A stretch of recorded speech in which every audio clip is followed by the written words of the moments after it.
Não se assuste que eu não vou ler tudo isso aqui. Não se assuste, porque se eu ler meu discurso, Josué, eu vou destoar de todas as pessoas que falaram aqui curto e rápido. Eu só queria, primeiro, começar lembrando a vocês duas coisas. Muitas vezes a gente levanta de manhã e a gente pensa que o mundo está acabando pelo tipo de notícia que você lê. E, de repente, você vai se inteirar realmente do que aconteceu. Não aconteceu as coisas graves que muitas vezes são divulgadas e deixam uma parte da sociedade em pânico. Eu fui para o Japão no final de semana participar do G7. Fizemos mais bilaterais num dia do que outro presidente fez em 4 anos. Conversamos com 10 países, e 2 no sábado, 10 no domingo. A perspectiva com relação ao Brasil é muito maior do que aquela, Celso, que a gente teve no primeiro mandato. As pessoas estão depositando muita expectativa no Brasil, muita vontade de fazer reuniões empresariais. Alckmin, eu acho que o ano que vem é sua vez de colocar, sabe, o Brasil embaixo do braço e sair pelo mundo vendendo os projetos que a gente tem na tentativa de construir parceria. Eu comecei falando da empresa porque eu cheguei da segunda-feira, não fui trabalhar hoje. Quando eu pego a imprensa que a minha assessoria me dá, normalmente a assessora só dá notícia ruim. Eu pego o noticiário, a impressão que eu tive, achei que o mundo tinha acabado. Lula foi derrotado pelo Congresso, acaba-se o ministério disso, acaba-se o ministério daquilo. E eu fui ler, o que estava acontecendo era a coisa mais normal. Até então, a gente estava mandando a visão de governo que nós queríamos. A comissão, no Congresso Nacional, resolveu mexer, coisa que é quase que impossível de mexer, sabe, na estrutura de governo, que é o governo que faz. E agora começou o jogo, agora nós vamos jogar, vamos conversar com o Congresso e vamos fazer a governança daquilo que a gente precisa fazer. O que a gente não pode é se assustar com a política. Eu vou repetir, toda vez que a sociedade se assusta com a política e ela começa a culpar a classe política, o resultado é infinitamente pior. Nós já tivemos lições. E é importante a gente lembrar, por pior que seja a política, é nela e com ela que tem as soluções dos bons, dos grandes e dos pequenos problemas desse país.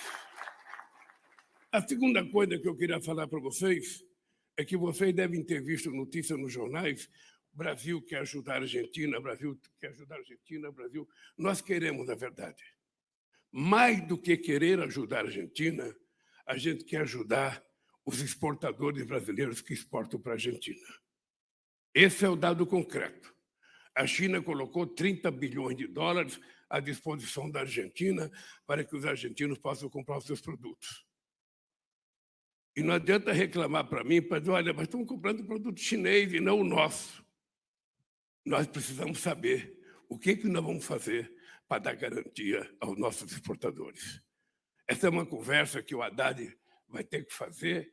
Nós estamos conversando, inclusive, com os BRICS, para ver se os BRICS ajudam a gente a ajudar, porque interessa também garantir que o nosso mercado continue exportando bem e cada vez mais para a Argentina.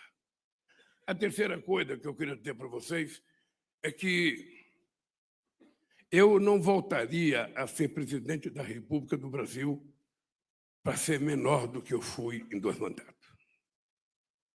Não tenha ilusão. Eu votei para a presidência da República porque eu acredito que é possível a gente recuperar esse país. Esse país tem que voltar a crescer economicamente, o povo tem que voltar a comer 3 vezes por dia, o povo tem que voltar a estudar, nós precisamos fazer mais universidade, mais escolas técnicas, melhorar o ensino fundamental, e tudo isso o Haddad sabe. Eu não vejo como gasto, eu vejo como investimento necessário para que a gente possa ter competitividade a nível internacional. Isso é importante a gente ter claro, porque todo mundo aqui sabe, e às vezes a gente quer fingir que não sabe, Quando eu deixei a presidência em 2010, está aqui o presidente da CNI, ele sabe que a indústria automobilística brasileira tinha uma previsão de produzir 6 milhões de carros em 2015. Nós estamos em 2023, Suplicy, e a indústria automobilística brasileira acho que não está produzindo mais 2 milhões de carros. E nós sabemos que 60% dos carros vendidos no ano passado foram vendidos à vista, porque não tem política de crédito para financiar. E a classe média baixa não está comprando mais carro, porque um carro popular de R$90 mil não é mais popular, já é um carro de classe média. Então, é esse país que nós temos que consertar. Eu estava vendo um dado aqui, Haddad, em 2021, a indústria da construção gerou 377 bilhões de dólares em obras ou serviços na construção e também nas incorporações. Esse valor é 33% menor do que foi reajustado em 2014. 33% menor do que foi em 2014. Se a gente pegar a geração de emprego, é a mesma coisa. Se a gente pegar a massa salarial, é a mesma coisa. Então, o que é que nós temos que compreender? É que nós precisamos fazer uma política industrial, como diria o Celso Amorim, ativa e altiva, uma política industrial competitiva, moderna, que leve em conta os avanços tecnológicos, que leve em conta a necessidade dessa transição energética que tanto falamos, que leve em conta tudo que é novidade, mas que leve em conta se o nosso querido Mário Henrique, o Roberto Silva, dizia que para ter um país forte é preciso ter indústria forte, é preciso saber que para ter um país forte, para ter indústria forte, é preciso ter trabalhadores fortes, ganhando um salário justo e podendo ser consumidor das coisas que ele produz. A terceira coisa que eu queria falar para vocês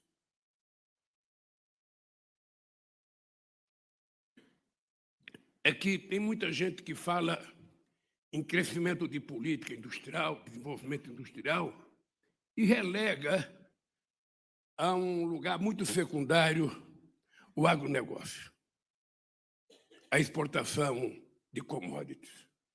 É importante saber que a gente quer que a indústria brasileira cresça, mas a gente quer que a nossa exportação de commodities continue crescendo. A gente quer que o nosso agronegócio continue crescendo, porque é importante a gente ter em conta que o Brasil precisa também de ser exportador cada vez mais de grãos, cada vez mais de carne, cada vez mais das coisas que nós sabemos produzir. E isso não atrapalha a indústria. Até porque, para o agronegócio ser mais produtivo, ser mais competitivo, vai ter que comprar mais máquinas, vai ter que ter mais acesso a ciência e tecnologia.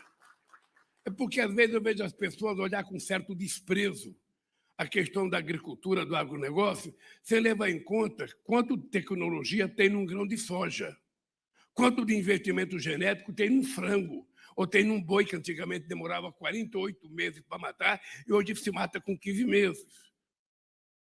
Então, é preciso que a gente tenha clareza que o Brasil precisa de tudo. E nós voltamos para fazer esse quase tudo, e nós só temos 1.200 dias de governo, Haddad. Mil Pacheco, por favor, apressa as votações, porque o trem está apitando. Eu acho, Josué, primeiro, a minha alegria de você ser o presidente da Fiesp. Eu acho que a Fiesp, eu que conheci muitos presidentes da Fiesp, desde o primeiro, em 1975, até hoje, e eu posso te dizer uma coisa, a Fiesp precisava de um empresário do teu tipo. Um cara moderno, um cara corajoso, um cara que tem a vida dentro da empresa. Você herdou do teu pai a coisa mais sagrada, como tem que ter caráter. Então, eu acho que os empresários de São Paulo e os empresários brasileiros vão ganhar muito com a tua presidência. Eu não vou falar aqui da política de juros.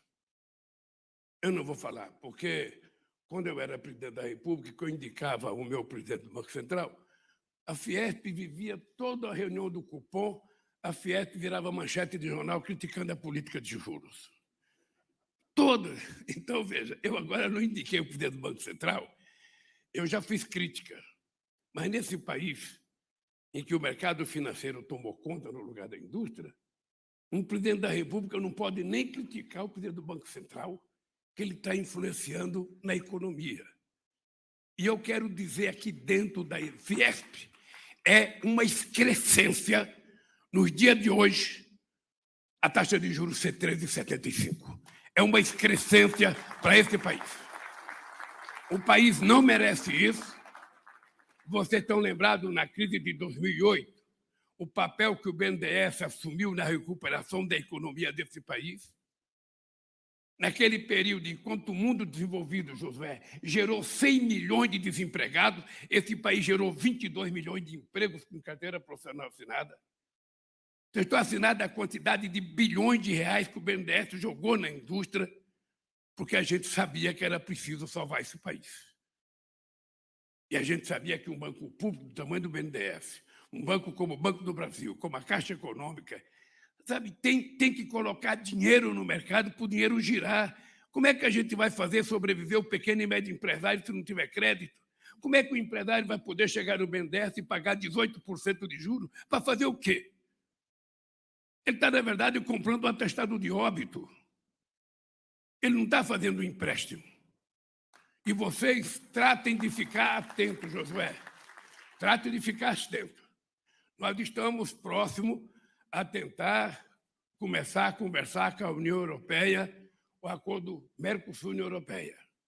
E é importante vocês saberem que uma das coisas mais importantes que eles querem de nós é que a gente ceda às compras governamentais. E nós não vamos ceder às compras governamentais, porque a gente vai matar a possibilidade do crescimento da pequena e média empresa brasileira. As compras governamentais é um instrumento de política industrial que a gente não vai abrir mão. A gente vai demorar um pouco mais para fazer o acordo, tudo bem. Mas da mesma forma que a França defende, sabe, de forma ardente, muito fervorosa, os seus produtos agrícolas, o seu vinho, nós vamos defender a nossa pequena indústria nessa negociação. Então, eu queria, companheiros e companheiros empresários, companheiras e companheiros empresários, eu só queria que vocês ficassem atentos ao seguinte: nós não temos o direito de errar. Eu vou dizer a mesma frase que eu dizia em 2003. Nós não temos o direito de errar. Qualquer um pode errar nesse país. Nós não vamos errar, porque nós vamos fazer tudo o que tiver que ser feito. Porque, na nossa opinião, o povo pobre, que muitas vezes é tratado com desprezo, é, na verdade, um grande ativo desse país. E que, se ele estiver comendo, se vestindo, estudando, ele vai virar a pequena classe média ou a classe média baixa, que vai virar o grande consumidor desse país. Eu só queria pedir para vocês, ajudem-nos a ajudar vocês, porque se vocês crescerem, o país cresce, o trabalhador cresce e nós venceremos. Muito obrigado.